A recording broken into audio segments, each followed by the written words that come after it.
मागे घे असं एक गोष्ट आपण मान्यच केली पाहिजे. तो माझा मित्र पक्ष आहे म्हणून मी हे म्हणत नाहीये, पण एक आहे की रोहितनी राज्यातल्या प्रत्येक जिल्ह्यात जाऊन FIR करायचा प्रयत्न केला. अनेक राज्यांपर्यंत तो गेला. त्याला काँग्रेसच्या सरकारनीच रोहितला साथ दिली आणि अजितदादाच्या दुर्दैवी मृत्यूनंतर कोणीही FIR करायला तयार नव्हतं. रोहित सगळ्यांच्याकडे जाऊन आला, सगळ्या सत्ताधाऱ्यांकडे जाऊन आला. रोहितला कोणी न्याय दिला नाही.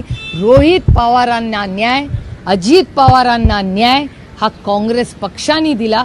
जेव्हा कर्नाटक सरकारने, जिथे काँग्रेसची सत्ता आहे, त्यांनी FIR केला.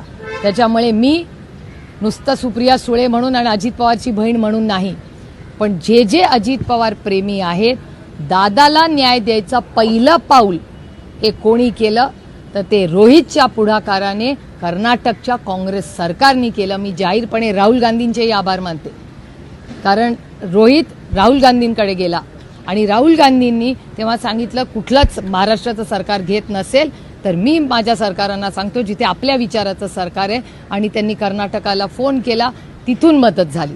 त्याच्यामुळे कर्नाटक सरकार, राहुल गांधी आणि काँग्रेस पक्ष आणि रोहित पवार या सगळ्यांनी एकत्र काम करून दादाला पहिला न्याय कोणी दिला तर तो ह्या सगळ्या टीमनी केला. हे आपल्याला मान्यच करावं लागेल.